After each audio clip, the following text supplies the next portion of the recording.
down the hammer and pick up the pencil. You're about to listen to the Savvy Radio Show. Learn from real-life real estate investors, experience revealed with the Savvy Landlord as your host. All right, ladies and gentlemen, bang, bang. This is the Savvy Radio Show. Ooh, you're in it for a real treat. I had to get this guy, pull him out of the trenches. We got the celebrity back in the house, Pat Point. Have you been back to the new studio, this new studio? No, I have not. That's why you were looking around confused. Yeah, it's all new to me. Well, I had to call my mentors, and I was like, man, it's 2017. I'm going through midlife crisis. I'm actually, Pat, changing how I analyze deals, how I do rate of return, what's my time worth. We were talking about Savvy earlier. And I was like, who does a guy that has been doing it his whole life, who is a guy that loves what he does, who comes to the RIAs, some of them, who engages everybody and has been weathered, and you're the guy that came to my mind, Pat Point. Well, thank you. That's flattering. I don't know if that's flattering, but it's I know probably that wrong. I'm using you for your wisdom today. I know you are a great coach. I know one of my ultimate mentors coached under you and hired you as a mentor. Yes, he did. I know you were the creator of the RV weekend tour, which was ingenious. Real quick, I'll say that one. So Pat and his wife, Pat really wanted an RV. I want an RV. Pat's been trying to get me to get an RV. I won't get an RV because I can't park the RV, but I have anyway. So Pat, his wife was like, you can't get an RV. We can't afford it, kind of. Not really, but they can. And so Pat was like, I'm going to do a real estate tour on the weekend. You're getting ahead of yourself. What I told her, I said, if there were just some way that I could pay for this RV without coming out of your pocket or my pocket for anything, okay, you wouldn't really object to me having one, would you? Yeah, that was She said, oh, sure, that'd be fine. Then I give her the plan. Well, I have that same type of vision, but like mine's like giant marketing on the side. And I never rode in your RV. I will one day, but I know. No, you won't. Did you get rid of it? No, it got stolen off a job site. Just recently? Memorial Day. Wow. I was there at 1:30 checking on my RV. I stay in it some on job sites, and I was checking on it at 1:30, and I came back Tuesday morning at 8 o'clock, and it was gone, and they have not found it. Dang. They cut the chain on the lock to where on the property. They went in and evidently crowbarred the door or something, got in it, drove it away. It's gone. Never seen it since. Wow. Well, anyway, my buddy was on that RV trip, and my friend made $20,000 because of you. You were driving the RV, and you're like, if someone does not buy that house today, I'm going to. You said, and I actually use that when I do the bus tour. I say the same thing. I will buy that house. I don't want to step on anybody's toes. Sure enough, Steven bought it. Yeah. Yep, my mentor's name's Steven as well, and he bought it, made $20,000, and so. And back then, when you're a young real estate investor with broke, and your bus tour was like $1,000, right? Yeah. And so I remember when my mentor went on it, I was like, dude, $1,000. Oh my God. But would you pay $1,000 to make 20? Well, it hurt him when he wrote me the check. I mean, you could see it all over his face. It was not something he enjoyed doing. I love you. You were probably like poker face. I just was busy. I had a lot of other people, and I didn't hardly pay much mind. I didn't have to think he was actually going to do it. All right. Well, he did it, and I live vicariously and I've done through a number him. of deals together. Yeah, and you guys since. became partners and done a bunch of deals together. And I love that story. I love that mentor. I wouldn't be here today if it wasn't for him. For several mentors in my life. But let's just get into it. So the reason why I have you on the show today, Pat, is that I want to learn from your wisdom. You're 70 years old. You've been doing this from birth. Your parents have passed this down. And it's June 15, 2017. So I'm just going to hit you fast and furious on these questions. And don't think about them. Just come out right out of your mouth. What have you learned over this season? Like quickly, like what's, obviously lock down your RV. I never dreamed that would happen. I'll guarantee you. I know. And you love that thing. So let's go shopping and get you a new one. I don't think so. Why not? No, well, my tastes are really expensive today. I'd want a $300,000 one, and I'm not going to buy that. True. Okay. Anyway, what I've learned, real estate is still the finest investment ever made, in my opinion. It'll do 5 things that almost nothing else will do. Some of those other investments will do some of those 5 things, but they won't do all 5 of them. Real estate will. That's a tremendous product, way for a person to grow personal wealth. That's the key ingredient. The next ingredient is to stay the course. Right. Some years I make money, some years I lose money. Right. Some years I break even. But over the long run, real estate's been good to me. When I say lose money, I don't mean that I went under or anything. But, I mean, I've had years that were better than others. So, I've had deals that were better than others. So what specifically, have you learned never to use a bank? Like, what are the things at that the love moment you? I have one bank loan. I have some long-term mortgages that are different than bank loans. Okay. I mean, they're actually like 30-year mortgages.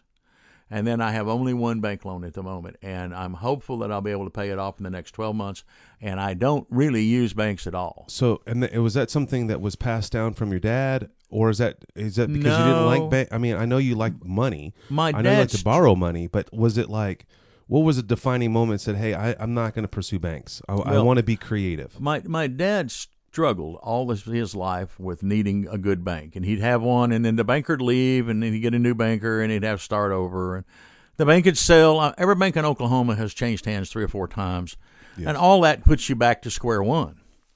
And then the banks change their policies, and maybe they're making loans on single-family homes, and all of a sudden they're not, or they're making them on cars or whatever. Well, that's interesting. I think that climate's changing right now. It changes all the time, almost without notice. And so to translate for you, you're saying... I don't want it to change. I want to buy real estate. I don't care what the bank does. Well, I think you want to be in control. That's right. Okay. I mean, that's cool. I mean, just define it. You felt like the banks were in control and you were out of control. Too many times the bank dictates the policy. No, they do. And I don't want them to dictate the policy if I can find another way. Now, don't get me wrong. Banks are all right. I'm not mad at them or anything. No. I just rather find a way where I feel like I have control. Okay, so that leads me to my other question. It says, you are extremely passionate about private money. Okay, there's people, I don't get it, but there's people that are in love with flipping houses. I mean, I guess it's the revolution of the HDTV. There's people that, are passionate about being landlord. There's people that never, but, you picked private money. What is that gets you juiced up on the private money? Well, the first thing is, when you go to buy a piece of real estate, it's all about, do you have the money in your pocket, or can you get the money to make the deal? You can't get the money, you don't buy any real estate to mount anything. Right. So by having the money in hand, ready to go, put me in a completely different place than other people are. You got to go to the bank, talk to him, bring him a financial statement, screw around with him. I've already got somebody said, I'll put the money up. I tell the customer, hey, here I am, ready to go. Right. That's the deal. And to buy real estate, you need to finance it. Financing real estate is the secret to owning lots of real estate. And I want to make you look good because you're not getting to the answer I want you to get to. I'm sorry. No, it's okay. But you're actually helping people. I mean, you're helping putting their money to work. Oh, no question about it. I mean, I think that's the thing that we forget. I think that we're selfish people and we're trying to buy houses, buy money, but in reality, this is a two-way street. You're actually reciprocating, even though we're benefiting by purchasing the property, but that person is getting a return that the banks are not giving them, the fake stock market's not giving them. Yes, absolutely. And I think that's one of your things. The only reason why I bring that up, because you mentioned that a long time ago when we had an interview a long time ago. Well, truthfully, it's a win-win situation. I know that term has been used a lot by a lot of people. Sure, abused. But what I'm saying is I win because I'm able to, instead of standing on the sidelines trying to get it financed, I've got it bought. That's how I win. They win because they have a safe and secure investment as opposed to a not-so-secure investment, i.e. stock market, bond market, or something even worse such as bank CDs, right, which barely keep up with inflation if they do keep up with it. Instead, they have something as secure or more secure than any of that, who will pay them a fixed return, at least double, maybe triple what CDs are, and they don't have to do any work. Okay. Now, they won pretty good. Here's this guy, he works at Tinker, we'll say, or wherever, doesn't matter. He doesn't want to be a landlord, or he'd be one. But he needs his money invested where it will give him the highest possible yield. Okay, so... All right, I got 2 questions. Well, I got another one after that. Okay, so there's a gal that works for me. She was the very first person I hired that was at the level that I needed, their executive level. And she was not, like you said, doesn't want to be a landlord, has a small retirement, and it took her about a year and a half to finally approach me and say, Stephen, I want to put this money to work. And she would loan that money to me now. Why is there such a disconnect in it? To me and you, it's like, wow, boom, put my money to work. But to someone else, is it they're scared of losing it? Are they scared of the unknown? The disconnect, in my opinion, it could be a lot of things because a lot of different people, but the most prominent disconnect is they don't think they can do it because the society has kept certain knowledge from the masses. Most people have no idea how a bank works. Mm-hmm. They have no idea how a mortgage works. If we went out here and just picked a street and started knocking doors and said, I'm sorry, I'm from your lender and there's been a mistake and you don't really belong in this house, you didn't qualify for it, half the people in town would move out on your say-so because they don't understand how they got their loan. They don't understand who actually backs the loan. Whatever. See, my point is they don't understand any of it. And that's because the lenders who do understand it make a lot of money because you, the masses, don't understand it. Same way with life insurance, same way with car insurance and home insurance, same way with stocks and bonds. They don't want you to understand how any of that works. They want to make money because you don't understand. And you, the populace, is who I'm referring to here. You can't learn this in school. They don't even teach you how to balance your checkbook in most schools. Mm-hmm. That's because they don't want you to know. All right. And I agree with that. I think that's the most important thing is that I think it boils down to education. We just don't have the resources. I mean, I even Google up a lot because I'm very passionate about banking because I think it's fascinating to me how they're making so much money, which is interesting, and they can loan it out 10 times the amount what's on the. But I Google up, I go to eBay, I go to Amazon. I try to find books that talk about this. There's none. The banking system. Like it is a carefully guarded secret. Now, how I learned about it was I watched my dad, and then I went into the mortgage business, right? And I became a loan officer, and then I learned the inner workings of how these mortgage companies worked, and I paid a lot of attention, and I moved around a bunch in the mortgage business. I can tell you a whole story about that, but it's not quite what we want to hear. Anyway, after having become familiar with the wholesale mortgage market in the United States, then it wasn't hard to say, look, I will write my own mortgage. I will write my own note. I will use my own product. And it's the same paper they're writing theirs on, and it's as good as theirs is. Right. And everybody says that can't be, but in fact it is. Because we've just been misled on the value. They don't want your competition. No, of course not. Okay, so all right, we can get deeper in that. Maybe we should do an episode on that. So I wrote that down. All right, 70 years old. Well, back to the thing. I know I was kind of mentoring someone yesterday, and it was a 17-year-old kid getting into real estate. He just purchased. I just sold a property to him through his IRA. That's fantastic. I know. That is absolutely unbelievable. And his dad is an extremely savvy person. And anyway, I was talking to the kid, and I was like, man, and with this transaction, I agreed to mentor him, and I was like, I'm down to help people. And the interesting question that that came up was like, how do you keep going there? And reminded me of a story. There's at least twice in real estate that I almost walked away. I had 14 units at one time, and I was going to walk away. I was going to actually donate them all to the church because I was just freaking bummed. People been abusing me with not paying rent, destroying the property, thousands of dollars. And I'm glad I never gave up. At 70 years old, have you had those tendencies that you wanted to give up, and how did you sustain? I had some yesterday. Really? Oh, yeah. It doesn't go away, okay, Stephen. So, I'm assuming, because it's rare that you are one of the veterans here in Oklahoma City, and you show up to the pop-up social last week. I thought that I was very impressed with that. What do you think that's you staying engaged with other investors? Does that work, or is it your wife that because I just met her. Well, like last year, she went to a class because you couldn't make a class. She was it was a class that was more for her than for me. Oh, okay. The substitute. Okay. But I've never. And my wife brought that up to me today. She's like, Stephen, I'm gonna come to your thing sometimes, and because I want to meet your. She wants to deal with. Yeah. Just get involved in some form or fashion. I was like, Shanae, you don't need to, but how do you continue to stay thick and thin through these years? Well, it's not as easy as it probably looks. Absolutely. I have my down days. I had one yesterday. I was frustrated. I got a bill that was for a lot of money that I thought was paid, and evidently they had many more charges than I thought they would, that kind of thing. That bill's right there. And I said, well, the hell with it, I ought to just quit.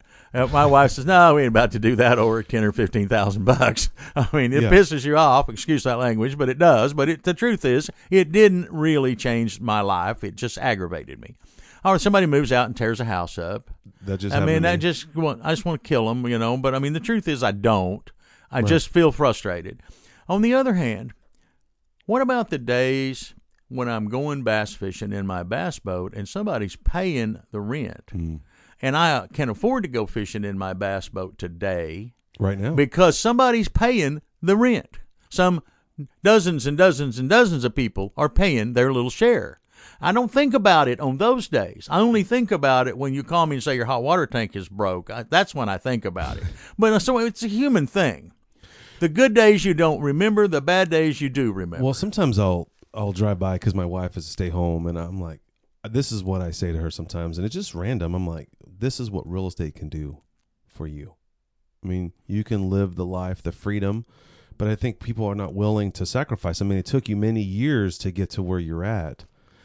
And how do you educate that? How do you pass that down to your children and say, give them this work ethic that real estate does work? They may not understand. How would you teach someone that? Well, with your children, it's sometimes hard.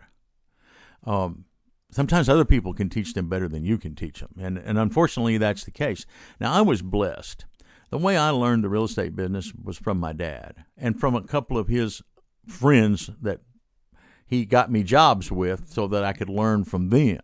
Right. But anyway, I was blessed with a master's degree in on-the-job training, and I didn't even hardly realize it. But at the same time, I don't do a lot different than my dad did, other than the mortgage thing is really my deal. His was more the land. But when I look at a house to buy, I learned how to look at that thing from my dad. Right. And I can look at a house in 3 minutes. It's interesting. That's why I do this still to this day, do the bus tour. It's not a real profit machine it makes, but I think that's the most valuable thing that you can learn as a real estate investor is, Robert Elder told me once, the difference between you and I and the rookie investors that we looked at 1,000 houses and we know exactly, I can't even go to the bathroom without looking at the tile. Well, here's what I've told people when they paid me, and I still take mentorship students, but I take them kind of one-on-one. But I used to teach boot camps. I'd have 15 or 20 of them, and we had the motorhome and all that. I called it the 100 house rule. You are not ready to buy a house until you've looked at 100 houses. Then you can look at this one and you can say, it's junk compared to what I just saw, or it's a heck of a deal compared to what I just saw. You can't do it. I can't do it. Anyone else can do it that doesn't look at some houses. Yeah, I do that. That's a rule I tell. If someone that really wants to get in real estate, I ask them the two questions. One, what time can you commit to this deal? Two, you got to go look at 100 houses, even on paper, but for sure, if you physically need to be in there. And I don't mean that you physically have to go through every one. You mean to drive by it, look at it on the internet, maybe look it up on the courthouse records, and preferably go out and look at it because it'll look a whole lot different on that screen sometimes than it will when you get inside it and look up close. Well, what I do is I look at it what is $45,000 in Midwest City buy, and what is $45,000 and more buy? They're stark differently. Well, and good thing you brought that up. I would say to you that I stay out of certain areas of the town because they can contaminate me for the areas I like to do business in. Okay. And I don't mean that they're bad. No, but you take Norman and Edmond are 20% higher than Midwest City for the same house. Exactly. If I get used to their prices and then I pay too much in Midwest City. Man. I pay too much in Moore. I pay too much in South Oklahoma City. I pay too much in Yukon because of the artificially high college town, yuppie town deal. No. Now, I might choose to live there, but I do not choose to buy property. If I were going to buy a property there, I'd say I'm only buying property in Edmond, or I'm only buying property in Norman, and then I'd get used to their prices. I'd work only in that area, and their prices would be fine. But if I'm working over a larger area, then I need to throw them out for safety's sake. That is something that I've always thought about. I don't know. I wish we can coin a term for that because I have to mentally tell myself dude, you are in Midwest City. Do not pay no more than blank for this. And I don't buy in those areas either. I stay away from Norman. I've never bought Norman. In Edmond, I have a couple of units. It just boggles my mind that I have a $100,000 asset and I'm only cash flowing $100. And then I got a $45,000 asset, $50,000 asset in Midwest City, and I'm making $300. Okay. Like, just common sense. I have the same problem in Britain. Oh, over on in the Britain area. Highlands? No, not in the Highlands. I'm talking about down there. The Village? Yeah, the Village. That's what I'm trying to say, Britain. I'm talking about the Village. Okay. If I'm careful, for a long time, the Village ran higher than everything around it. No, it still does. And I would stay out of the Village because I thought I'll go in there and pay too much. Mm-hmm. And if I think it's a deal, I won't get it bought. Somebody will come along and give $5,000 more than me. Well, I mean, a 2-bedroom, $86,000 is like it's a just common, no way it makes sense. Common thing. Now, the interesting thing, I would buy in the Village if it was a deal. But I try to study the Village. The thing that bothers me over there is that the city is so crazy nutty on you. You have to have the water bill in your name. Well, it's not only that, but it's just a kind of an anomaly.